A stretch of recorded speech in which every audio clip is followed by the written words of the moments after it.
जम्मू कश्मीर में लगी आंशिक पाबंदियों पर असमंजस बरकरार। कहीं पर सरकार के आदेश का दिखा असर तो कहीं बाजार रहे पूरी तरह खुले।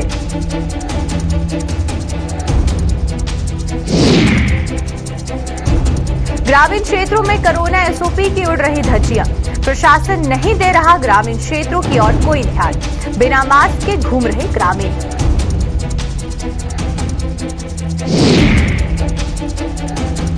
जम्मू में नहरों की बद से बदतर हुई हालत। साफ सफाई के नाम पर हो रही खानापूर्ति। गंदगी और बदबू से परेशान हो रहे लोग।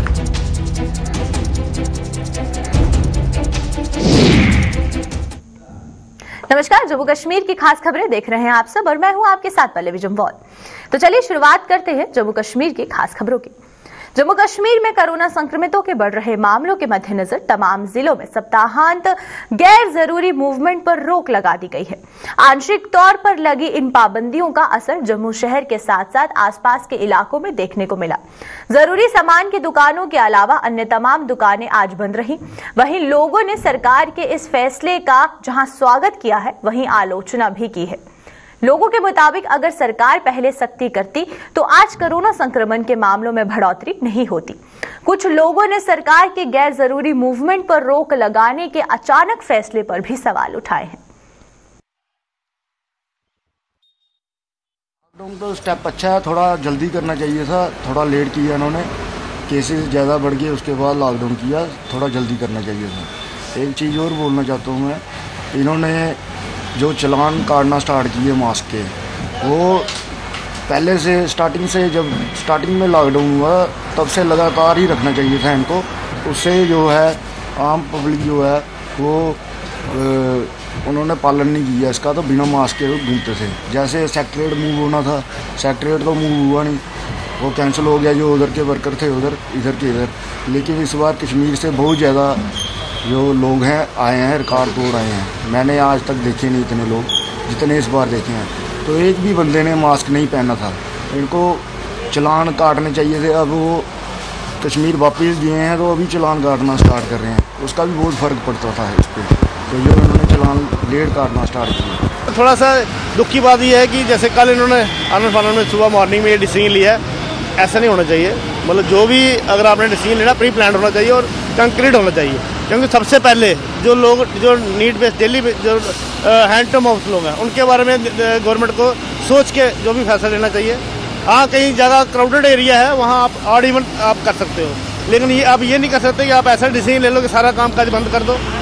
इकानमी आपको पता हमारी पहले ही जो है बैठी हुई है, और कोविड जो है हमें कोविड को भी फेस करना है और अपनी इकानमी को भी बैलेंस करना है। तो ये चीज़ें सारी देख के इसी तरीके से एक फैसला लिया जाए जिसमें कोविड से भी लोग पूरा कोविड की गाइडलाइन को भी पूरा फॉलो करें और लोगों का कामकाज जो है वो भी चलता रहे। वहीं दूसरी ओर आरएसपुरा में सरकार द्वारा जारी सप्ताहांत गैर जरूरी मूवमेंट के आदेश का असर देखने को मिला। दवाइयों, सब्जी सहित अन्य जरूरी सामान की दुकानों के अलावा अन्य दुकानें बंद रही। बाजार सुनसान रहे। सड़कों पर यातायात भी आम दिनों के मुकाबले में आज कम ही देखने को मिला।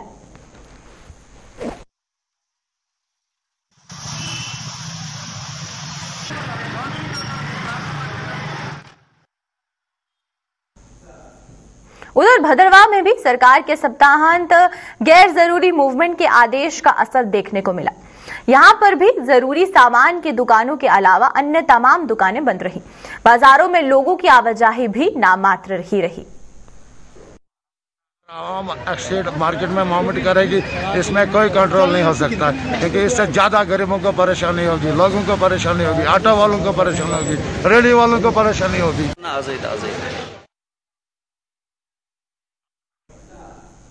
सरकार के आदेश से बने असमंजस के चलते जम्मू शहर की पुरानी मंडी बाजार में भी कुछ दुकानें आज खुली रही और कुछ बंद। दुकानदारों ने आरोप लगाया है कि प्रशासन ने अपने आदेश से जनता को सही ढंग से रूबरू नहीं करवाया, जिसके कारण असमंजस की स्थिति बनी हुई है। दुकानदारों के मुताबिक सरकार के इस आदेश का सरकारी कर्मचारियों को भी पता नहीं है। आज का आप न्यूज़पेपर उठा के देख लो, वहाँ पे आप चार तरह के आपके स्टेटमेंट आए हुए हैं। यहाँ पे लिखा हुआ है कि सप्ताही लॉकडाउन हमने नहीं लगाया, सिर्फ पाबंदी लगाई है। उसका क्या मतलब है? साप्ताहिक लॉकडाउन नहीं है, वीकेंड लॉकडाउन नहीं है, सिर्फ पाबंदियाँ लगाई हैं। ये सिर्फ उन्होंने किया क्या है कि हमारे ट्रांसपोर्ट सिस्टम को इन्होंने थोड़ा डिस्टर्ब किया है, दुकानदारों को ख़त्म करने की कोशिश की जा रही है और इसके अलावा कुछ भी नहीं है। आप देखो, अगर लॉकडाउन है, अगर डीसी का ऑर्डर है वो कौन इम्प्लीमेंट करता है? हम दुकानदार इम्प्लीमेंट नहीं करते। डीसी का ऑर्डर इम्प्लीमेंट करने के लिए फोर्स होती है। आज आप किसी भी हर अथॉरिटी पुलिस वाले से पूछ के देख लो कि लॉकडाउन है कि नहीं है, वो बोलेंगे नहीं, हमारे पास कोई ऑर्डर नहीं है। जब डीसी का ऑर्डर उनके पास नहीं है, उनके ऑफिस में नहीं है, पुलिस वालों के पास नहीं है, तो ऑर्डर किसके पास है? तो ये कैसे बंद हो रहे हैं बाजार? बात ये है आज की, जैसे कि हमारे यहाँ पे ना अभी तक सही गाइडलाइन किसी को पता नहीं है, सब र्यूमर ही लग रहा है। इसलिए दुकानदारों में भी अभी अच्छे तरह से कन्वे नहीं हुआ सरकार की तरफ से कि आज मार्केटें खुलेंगी कि ये बंद रहेंगी। तो जब तक ये पूरा 100% हमें श्योरिटी नहीं मिलेगी, कम से कम जैसे एडमिनिस्ट्रेशन कोई भी अपना फैसला लेती है वो सुबह जैसे 9 बजे से लेके 10 बजे से लेके ऑफिस टाइम जो होता है 4 बजे तक, उससे पहले जो भी फैसला होता है वो पूरे जो आम नागरिक है वहां तक पहुंचना चाहिए। वो ये फैसला पहुंचा नहीं है, उसकी वजह से ये र्यूमर फैला हुआ है, उसकी वजह से कुछ दुकानें खुल रही हैं और कुछ बंद हैं। अभी तक 100% श्योरिटी नहीं है, जिसके कारण बाजार अभी आधा खुल रहा है और आधा बंद है।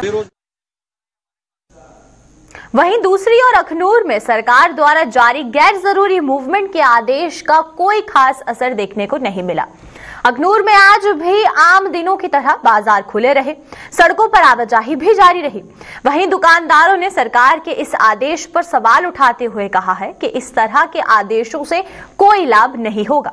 उन्होंने कहा कि अखनूर में किसी को भी नहीं पता है और सरकार ने गैर जरूरी मूवमेंट बंद रखने का आदेश जारी किया है। उन्होंने इस तरह के आदेशों से आम दुकानदारों को नुकसान उठाना पड़ता है। लॉकडाउन जो है पूरी प्रॉपर तरीके से होना चाहिए। ये नहीं है कि कुछ दुकानें खोली रखी और कुछ बंद रखे। इससे क्या है, इससे कोई बेनिफिट नहीं है। लोगों में जो है ऐसे पैनिक का माहौल बन गया है कि सुबह अखबार में खबर आई जाती है कि कुछ दुकानें खुली है, कुछ बंद है। प्रॉपर तरीके से लॉकडाउन हो तभी ये कोरोना जाएगा, ऐसे नहीं जाएगा। जी बिल्कुल प्रॉपर तरीके से बंद होना चाहिए। ऐसा नहीं है कि कुछ दुकानें खुली हैं कुछ बंद हैं, ऐसा नहीं है। हर जगह दुकानें खुली हुई हैं। प्रशासन अखनूर में तो प्रॉपर तरीके से खुली हुई हैं। प्रशासन ने किसी को कोई अवेयरनेस नहीं दी है कि बंद होना चाहिए या नहीं होना चाहिए। बस ऐसे ही गाइडलाइन रात को 11 बजे चालू कर देते हैं कि ये होना चाहिए, सुबह पता ही नहीं है क्या है क्या नहीं। बस इससे ना व्यापार में पूरा जो है ना, व्यापारी पूरी तरह से टूट चुका है। ये जो इस तरह की पैनिक होती है ना, इससे व्यापारी पूरी तरह से टूट चुका है। जम्मू के जीएमसी और इसके सहयोगी अस्पतालों में कोविड के 27 नए मरीज भर्ती होने के साथ ही इन अस्पतालों में अब ऐसे मरीजों की संख्या 116 हो चुकी है। जीएमसी अस्पताल में 36, डीआरडीओ में 61 और गांधीनगर अस्पताल में 19 मरीजों का इलाज चल रहा है। अच्छी खबर यह है कि इन सभी अस्पतालों से कुल 9 और मरीज स्वस्थ होकर अपने अपने घरों को लौट गए हैं। जीएमसी अस्पताल में तैनात डॉक्टर कैलाश ठाकुर ने ये जानकारी देते हुए बताया है कि इन सभी मरीजों की हालत स्थिर बनी हुई है और उम्मीद है कि आने वाले दिनों में ये स्वस्थ होकर अपने अपने घरों को लौट जाएंगे। मेडिकल कॉलेज और एसोसिएटेड हॉस्पिटल में 27 पेशेंट जो हैं कोविड-19 से एडमिट हुए हैं। 9 पेशेंट्स हमने ठीक होने के बाद डिस्चार्ज किए हैं। हमारे पास एक पेशेंट जो थे 70 ईयर ओल्ड मेल थे, पेशेंट कठवा से थे। वो 10 तारीख को एडमिट हुए थे। उनको बायलेटरल स्फीयर कोविड निमोनिया था। डायबिटिक पेशेंट थे और क्रॉनिक किडनी डिजीज़ भी उनको था। उसके साथ में यूरेमिया के भी फीचर्स थे। सो मल्टीपल कोमॉर्बिडिटीज़ के साथ जो है और उनको एक ही डोज जो है वैक्सीन का लगा था। तो उनका इलाज जो है कोविड प्रोटोकॉल के तहत वो चलाया गया, पर तमाम कोशिशों के बाद जो है वो कल शाम को अनफॉर्चुनेटली जो है वो गुजर गए हैं। अभी कुल मिला के हमारे पास टोटल पेशेंट जो है 116 पेशेंट जो है एडमिटेड हैं, जिसमें से 36 patient government medical college Bakshi Nagar वाले हॉस्पिटल में एडमिट है, 19 पेशेंट MCH गांधीनगर में एडमिट है और 61 पेशेंट जो है हमारे DRDO हॉस्पिटल कोविड जो भगवती नगर में है उसमें एडमिट है।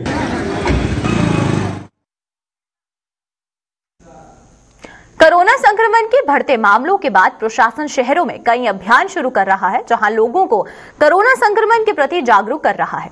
वहीं कोरोना गाइडलाइंस का उल्लंघन करने वालों के खिलाफ कार्यवाही भी की जा रही है, लेकिन ग्रामीण हलकों में प्रशासन की ओर से इस तरह का कोई अभियान नहीं चलाया जा रहा।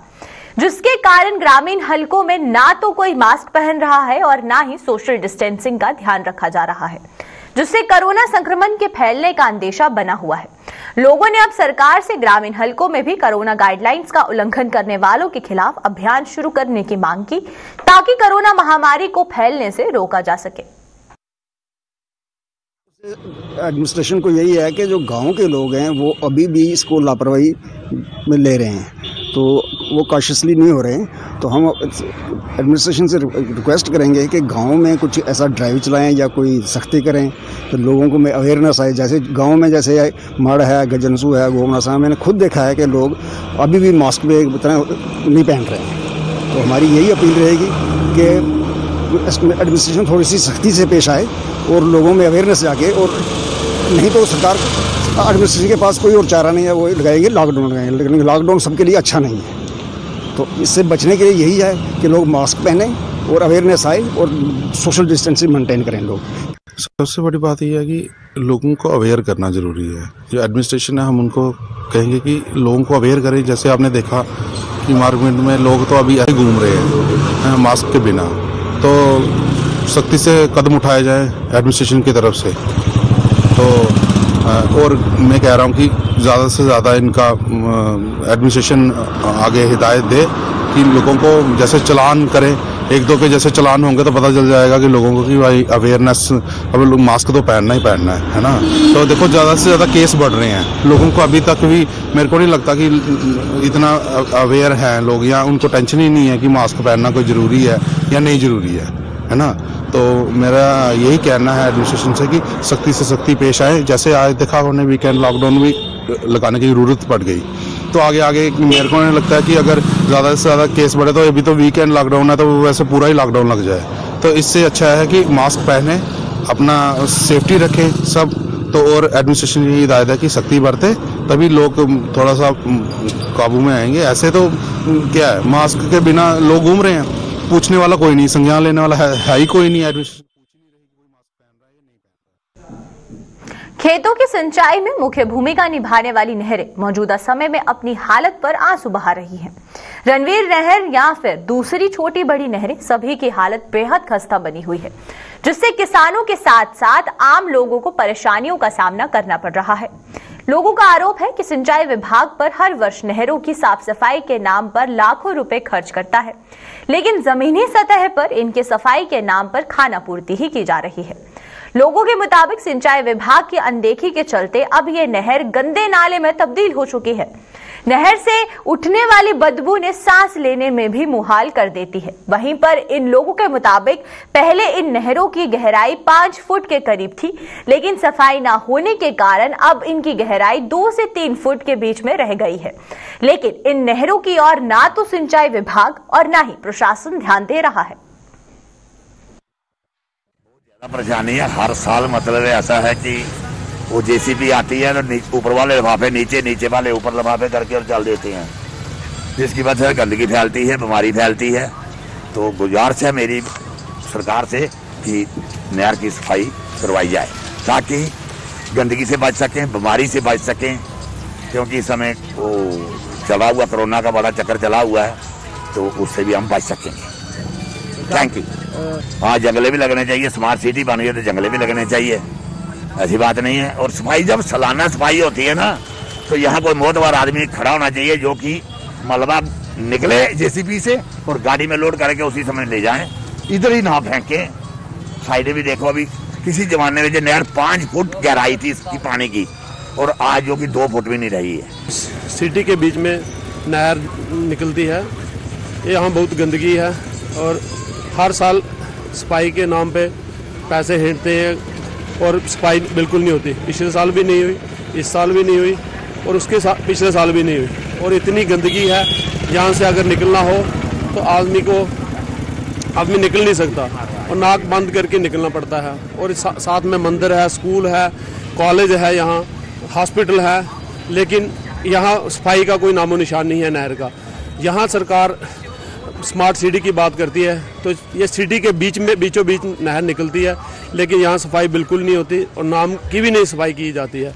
और आप देखो कितनी गंदगी है, यहाँ लोग इतने परेशान हैं, बीमारी का घर बना हुआ है, ऊपर से कोविड चल रहा है। और जहाँ सरकार कहती है कि कोविड में सफाई रखनी चाहिए, सफाई होनी चाहिए, तो वहाँ सरकार इस बारे में कुछ भी नहीं कर रही। यहाँ नहर ऐसे ही गंदगी पड़ी रहती है और ना सफाई करते हैं, ना ही यहाँ कोई आता है देखने वाला। और मैं सरकार से ये LG साहब से रिक्वेस्ट करूँगा कि इस पे ध्यान दिया जाए और यहाँ सफाई जल्दी से जल्दी सफाई की जाए ताकि लोगों को ये राहत मिले इस कोविड में। जब आते हैं JCB से सफाई करने आते हैं सर, सिर्फ ऊपर निकालते हैं, मलबा निकालते हैं, ऊपर से थोड़ा निकालते हैं तो थोड़ा बीच में ही रहने देते हैं, जिस प्रकार सर स्मेल का सर बहुत ज़्यादा वो करना पड़ता है, हमें सामना करना पड़ता है। सर सफाई देख सकते हैं आप, जैसे किस प्रकार से सफाई की हुई है।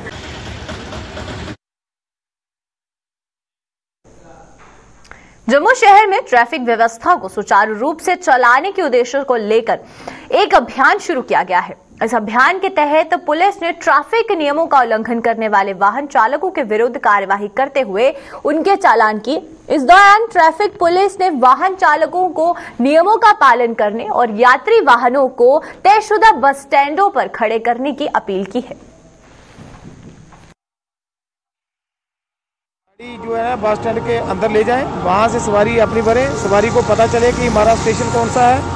कुछ गाड़ियों वाले सवारी बाहर उतार देते हैं, अब जहां से सवारी जो पैदल बस स्टैंड के अंदर जाती है। अगर किसी ने उधमपुर जाना है, उधमपुर की गाड़ी आती है वो जीवल में छोड़ देती है, क्योंकि वो सीधा जाना चाहिए बस स्टैंड के अंदर, सवारी उतारे और सवारी पैदल नहीं जाए।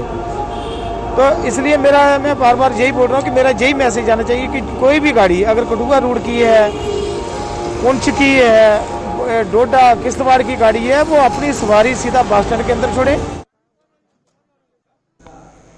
राजौरी में पत्रकार पर हुए हमले को लेकर स्थानीय पत्रकारों में भारी रोष है। पत्रकार पर हुए हमले के विरोध में पत्रकारों ने गुज्जर मंडी चौक पर धरना प्रदर्शन किया और इस मामले के दोषियों के विरुद्ध कड़ी कार्यवाही करने की मांग की। इस दौरान कुछ देर तक यातायात भी प्रभावित रहा। प्रदर्शन कर रहे पत्रकारों का आरोप है कि ये हमला SDM और तहसीलदार की मौजूदगी में हुआ था, लेकिन अभी तक आरोपियों पर कोई ठोस कार्यवाही नहीं की गई। वहीं मौके पर पहुंची ASP राजौरी ने पत्रकारों को आरोपियों के विरुद्ध कड़ी कार्यवाही करने का आश्वासन दिया है। पुलिस ने आश्वासन के बाद पत्रकारों ने अपना धरना प्रदर्शन खत्म किया। पत्रकारों ने धमकी दी है कि अगर पुलिस ने अपना वादा पूरा नहीं किया तो वो कड़ा आंदोलन करने को मजबूर हो जाएंगे।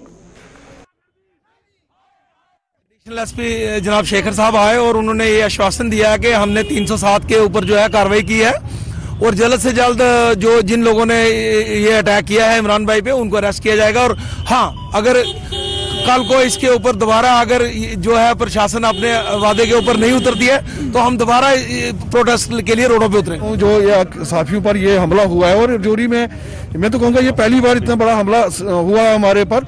और जर्नलिस्ट जो है आज तो हमने SSP के कहने पर यहाँ से प्रोटेस्ट हटा दिया। अगर सख्त से सख्त कार्रवाई इनके खिलाफ नहीं हुई तो कल जितने भी जर्नलिस्ट हैं दोबारा रोड पर बैठेंगे। जैसे कि आपको पता है कि हमारे एक साथी पर हमला हुआ, उसके बाद हम लोगों ने यहाँ पे प्रोटेस्ट किया मंडी चौक में और तकरीबन 1-2 घंटे तक हमने यहाँ पे ट्रैफिक को रोक कर रखा और प्रोटेस्ट किया। लेकिन पुलिस की तरफ से एडिशनल SP साहब हमारे पास आए और उन्होंने हमें यकीन दहानी करवाई है कि हमने पर्चा लगा दिया है और सख्त से सख्त कार्रवाई की जाएगी। इन केस अगर कार्रवाई नहीं होती है तो हमारे जर्नलिस्ट भाई जितने भी हैं हमें सबको एक होकर दोबारा से इस किस्म का प्रोटेस्ट करना चाहिए ताकि फिर कोई दोबारा ठेकेदार या कोई गुंडा अनासर ये हिम्मत ना करे, ये जरूरत ना करे कि किसी जर्नलिस्ट पर वो हाथ उठा सके। जिन कातिलों एक कातिलाना हमला जो हमारे जर्नलिस्ट भाई पे किया गया और पुलिस द्वारा आश्वासन दिया गया कि 307 में जो है हमने पर्चा लगाया है और जल्द से जल्द जो है उन लोगों के खिलाफ कार्रवाई भी की जाने वाली है। और अगर जल्दी उन्हें सलाखों के पीछे नहीं डाला गया तो ये उग्र प्रदर्शन जो है इसी तरह से जारी रहेगा। और मैं एक बात और भी कहना चाहता हूं, जिस तरह से उन लोगों ने आज उस जर्नलिस्ट पे हमला किया इस वजह से क्योंकि वो सच दिखाते हैं और सच को उजागर करते हैं और कल को और भी जर्नलिस्ट जो है अगर ये आवाज उठाएंगे कल फिर से वो इस तरह से मारेंगे, ये गलत है। और हम एडमिनिस्ट्रेशन से अपील करना चाहते हैं कि जर्नलिस्ट को भी जो है उनकी हिफाजत का भी जो है कुछ ध्यान रखा जाए क्योंकि इस तरह के गुंडे जान तक भी ले सकते हैं। जम्मू में अपने वार्डों के विकास के लिए अब स्थानीय लोग भी आगे आ रहे हैं। इसी कड़ी में जम्मू के वार्ड नंबर 16 के लोगों ने अपने वार्ड के विकास के लिए स्थानीय पार्षद राजेंद्र शर्मा के साथ हाथ मिलाया है। स्थानीय लोगों के सहयोग से वार्ड के जवाहर नगर में पब्लिक प्राइवेट पार्टनरशिप के तहत विकास कार्य की शुरुआत की गई है, जिसका उद्घाटन पार्षद राजेंद्र शर्मा ने किया। इस अवसर पर पार्षद ने कहा है कि ये प्रयोग आने वाले समय में जम्मू शहर की खुशहाली और सुंदरता में कारगर साबित होगा। ओपन सीवरेज, ये दो यहाँ समस्याएं थी, दोनों का निदान यहाँ की जो हमने कमेटी बनाई है उनसे बैठ के सलाह करके उससे ये निवारण हो रहा है। महल्ले की कमेटी अपना काम खुद एग्जीक्यूट करवा रही है। सबसे बड़ी बात यह है, ये काम जो है ये पीपी मोड पे हो रहा है, पब्लिक प्राइवेट पार्टनरशिप, जिसमें जो सेंटर की लाइन है, पाइप है, वो इनको मैं डग करा के दे रहा हूं और इनकी जो कनेक्टिविटी है वो यहाँ मोहल्ले वाले खुद कर रहे हैं। आप ये देखिए, ये अपने आप में एक नए प्रकार का प्रयोग है जिससे अपनी ओनशिप आती है और लोगों को ये लगता है कि ये हमारा काम है, हम कर रहे हैं और खुद करवा रहे हैं। ये मेरे हिसाब से बहुत बड़ी रोशनी की किरण है जो पूरे जम्मू में फैलेगी और उससे पूरा जम्मू हमारा खुशहाल और सुंदर बनेगा और एक नई दिशा और नई सोच आएगी हमारे पॉलिटिकल ओरिएंटेशन में। जम्मू नगर निगम द्वारा विकास कार्यों का सिलसिला लगातार जारी है। इसी के तहत वार्ड नंबर 52 में 35 लाख की लागत से कम्युनिटी हॉल का शिलान्यास किया गया, जिसका उद्घाटन भाजपा संगठन महामंत्री अशोक कोल ने किया है। इस मौके पर पार्षद अजय गुप्ता और पूर्व डिप्टी सीएम कविंद्र गुप्ता सहित वार्ड के अन्य वासी भी मौजूद थे। वार्ड नंबर 52 में आज कम्युनिटी हॉल के निर्माण का कार्य शुरू किया गया है।